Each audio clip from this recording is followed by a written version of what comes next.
welcome to the Movies Past and Present podcast. It's June 27th, 2019, and this is episode 26. I'm your host, Stanford Clark, and I'm podcasting from the crossroads of the West in beautiful Salt Lake City, Utah.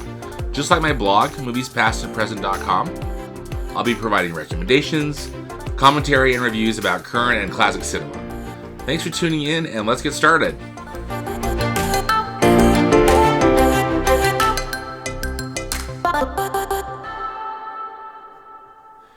New in theaters this week, we've got a couple of new releases.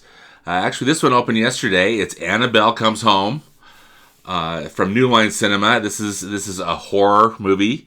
If you can believe it, this is the third installment of New Line Cinema's hugely successful Annabelle films, which stars this, the infamous Sinister Doll, who also was, I guess she's part of this Conjuring universe.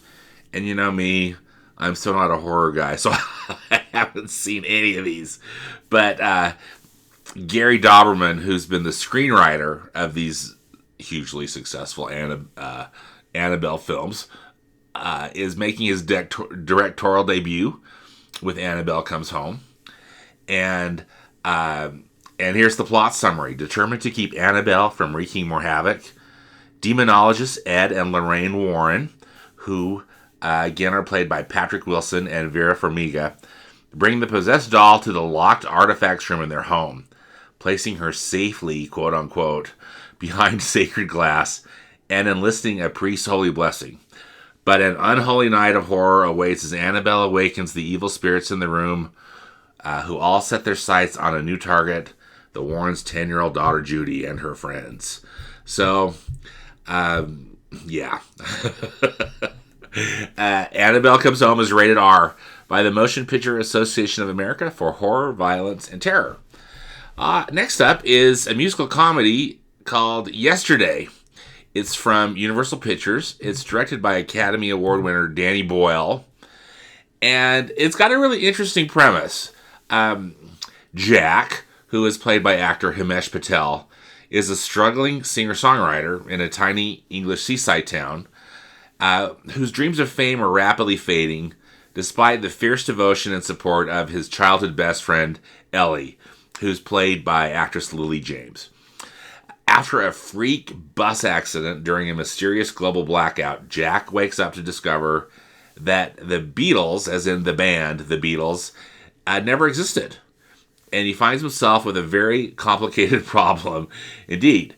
Performing songs by the greatest band in history to a world that has never heard them, and with a little help from his steel-hearted American agent, Deborah, who's played by the always hilarious Kate McKinnon, Jack's fame explodes. But as his star rises, he risks losing Ellie, the one person who always believed in him.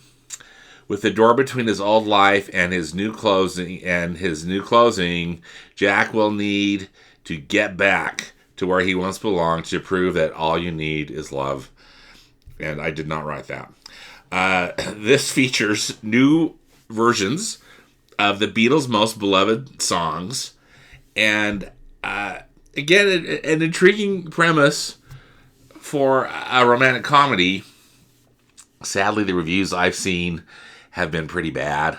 So, we'll hope for the best for Yesterday. It's rated PG-13 by the Motion Picture Association of America for suggestive content and language. So this weekend, if it's your thing, enjoy Annabelle Comes Home and Yesterday.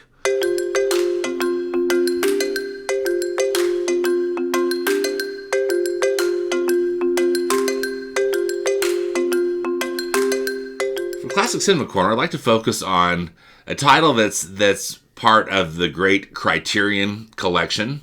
It actually is playing right now on the Criterion Channel. So, I know we talked about this before, but the Criterion Collection, they were established in 1984, and they just do a really terrific job about creating some really nice editions of contemporary films. They put together typically a pretty comprehensive release of a film. They they've got a commitment to presenting each film as really as its director and the filmmakers would want the film to be seen in state-of-the-art restorations. And then they also typically load their releases with really cool special features that are designed to encourage repeated watching and to deepen the viewer's appreciation of the art of film. And so they, right now are releasing films on Blu-ray and DVD. I think back in the day, back in '84, they would release on Laserdisc, and then, of course, DVD, and now Blu-ray and DVD. You can view their films, and they come out with new releases typically most every month. And you can go to Criterion.com. I'll have links to that in the podcast notes. But I love the Criterion Collection. I have just nothing but respect for the cool work that they do. So they've got now this new Criterion Channel that they used to partner with Turner Classic Movies on that Filmstruck service that closed late 2018. But now they've relaunched successfully their own streaming service. They call it the Criterion Channel. And you can learn more about that at CriterionChannel.com. Again, I'll have links to it in the podcast notes. But just reading the materials off of the Criterion Channel homepage, they call it a movie lover's dream. It's classics and discoveries from around the world, thematically programmed with special features on a streaming service brought to you by the Criterion Collection. On the channel, you can enjoy continuous access to Criterion's streaming library of more than 1,000 important classic and contemporary film titles, plus a constantly refreshed selection of Hollywood, international, art house, and independent films from major studios and dozens of independent distributors. Go deep with the Criterion's collection and archive of special features for context that no other service can match. And I would concur with that. So if you haven't already subscribed, I definitely check out the Criterion Channel. So far I've really been enjoying it. So one title that I recently watched on the Criterion Channel was an old silent movie from 1923 called Safety Last, and it is a comedy starring the great Harold Lloyd, and it is really it's a terrific film on so many fronts, and a very innovative film. I think Harold Lloyd is just pretty much a genius, and also, heroic and possibly just completely crazy with some of the stuff he was attempting. I guess all the main, Charlie Chaplin was the same as Buster Keaton. I think those are the kind of the three, kind of the troika of American silent film, great American silent film stars. But one thing about Harold Lloyd is I often feel like he's kind of the everyman in a way. Maybe the most relatable, just because of his appearance and the type of situations that he put himself in.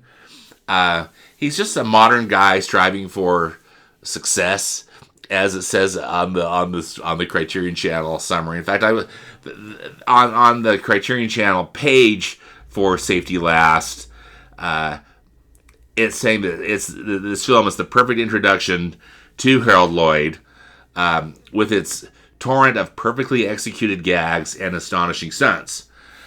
Harold Lloyd plays a small-town bumpkin who's trying to make it in the big city. He finds employment as a lowly department store clerk, and he comes up with a wild publicity stunt to draw attention to the store, resulting in an incredible feat of daring do on his part that gets him started on the climb, literally, to success. Laugh out loud funny and jaw-dropping in equal measure, Safety Last is a movie experience par excellence, anchored by a genuine legend. This Criterion Collection version of Safety Last, which is currently available on Blu-ray and DVD, has got a lot of really nice bonus features. So also, though, if you view it on this streaming, on the Criterion Channel, the majority of these features are available on it too. That's what I did. I watched it on via the Criterion Channel app on my Apple TV, and then saw some of these bonus features. Particularly, the bonus feature that I liked was called Locations and Effects, which is a documentary featuring film writer John Bankston and visual effects expert Craig Barron. So, Safety Last has kind of the iconic image of Safety Last is Harold Lloyd hanging from a big clock on a building. He's holding on to like the minute hand of this clock, and your chances are excellent you've seen this image, and it really is just that climactic scene of Harold Lloyd climbing the building is really a series of not only risky things for Harold Lloyd to do, but really tricky and inventive camera techniques. So there were 3 separate sets built for this big climax scene. And they were built on top of buildings in downtown Los Angeles. And mostly off of Broadway and Spring Street in downtown LA. Now, one of my good friends really loves this film, and on a recent trip to Los Angeles, we ventured out on a Safety Last walking tour. And I've got links to this I'll have a link to this information in the podcast notes. But it's this film location tour, which really is an interesting walking tour through the historic core of downtown Los Angeles. Now, Harold Lloyd filmed this movie in 1922, and then it was released in 1923. And as you can imagine, things have changed quite a bit in downtown LA. But what's interesting, though, is really what hasn't changed. Downtown LA has been, I can't say I've been there a lot, but the times that I have, it's been with, I guess with, if you call it mixed results. Often to me, it's just seemed like Skid Row. But really what's happening now is a major influx of cash and maybe just a bit of a gentrification of people coming back to this area, and almost like it's becoming a new place. A lot of these old office buildings and apartment buildings have been getting huge multi-million-dollar makeovers into high-end apartments and condominiums. Lots of retail is moving in. Broadway is home to lots of old movie palaces too. It was a big entertainment district back in the day, and some of those are still in use or are getting restored. One of them, the Tower Theater, which has really a wonderful old facade and again a beautiful interior. From what I've seen, I haven't been inside. I've seen pictures, and of course it's closed. But it's getting turned into an Apple retail location. Apple is partnering on a restoration and will be putting a very high, one of their high-end retail locations into the space. And so lots of cool things are happening in downtown LA. So that was really actually fun to witness firsthand and by foot. But this walking tour really tries to show you these different shots that were made and what buildings still currently exist. And then in conjunction with this really great documentary that's on the Criterion Collection has offered, it not only shows the geography of where these, where the movie was made, but helps you put into context the really cool technical innovations that were used again, particularly with these 3 different climbing sets.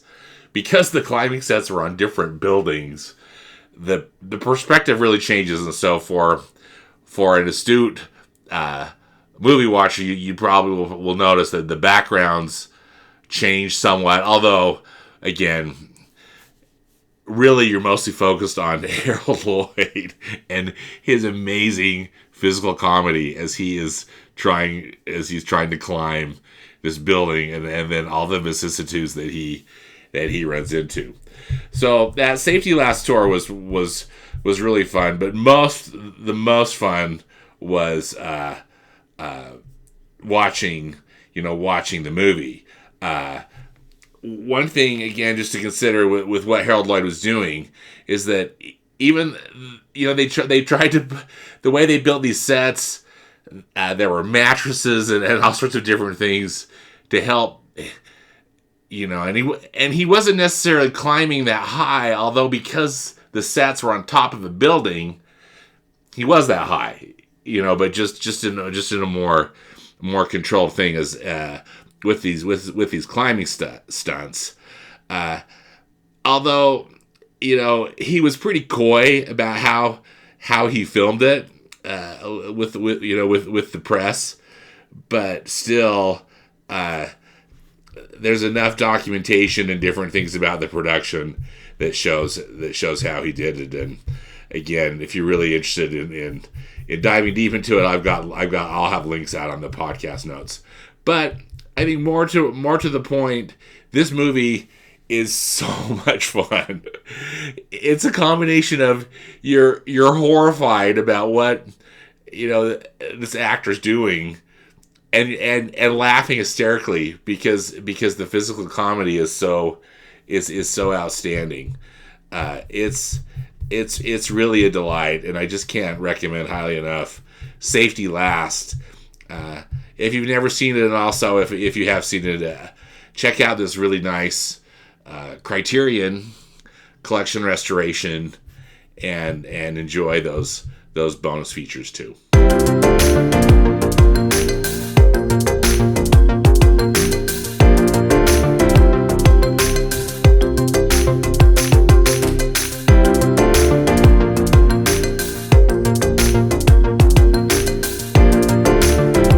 Recommendations this week, I am still thinking that you all should go see Toy Story 4 if you haven't yet. It's now in theaters, and it's marvelous. Don't let the 4 throw you, or your love for the previous 3 films throw you. This movie is equally worthy, and I just can't say enough good about the film. I've reviewed it on the blog and on previous podcasts. So I hope you'll go enjoy Toy Story 4 with your family. Also, back in theaters, although in our market it never really left. This weekend, Avengers Endgame is making a final push, I think, to earn just a little more money. I haven't checked the most recent numbers, but Avengers Endgame is really close in taking over Titanic as the highest grossing movie ever made. And I think this is another push towards that. We'll see what happens. But Marvel's promoting this as see Avengers Endgame on the big screen one more time before it leaves theaters.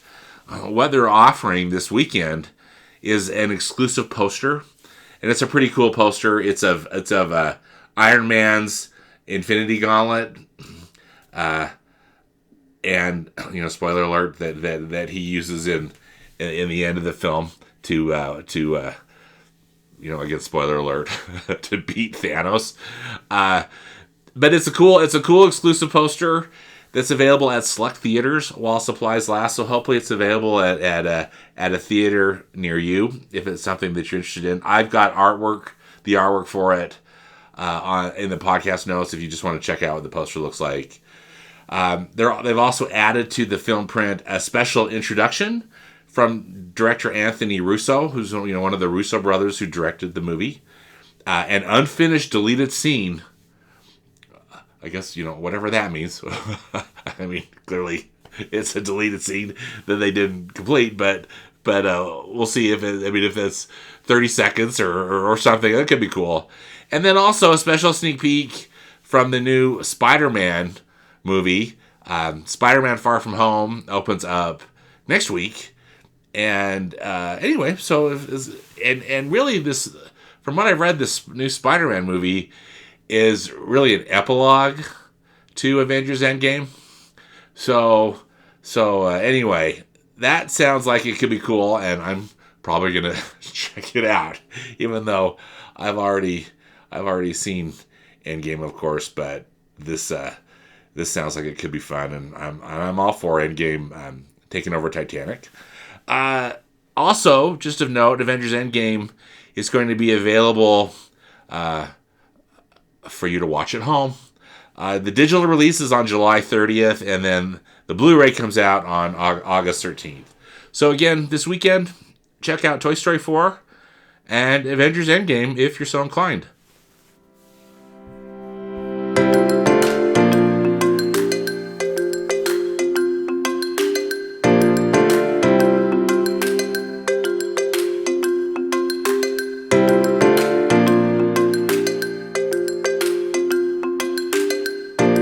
Thank you for listening to the Movies Past and Present podcast.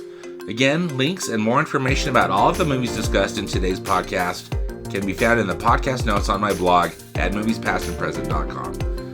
As always, I hope you will find some good movies to enjoy this week, whether they be from the past or the present. Until next time, thanks again.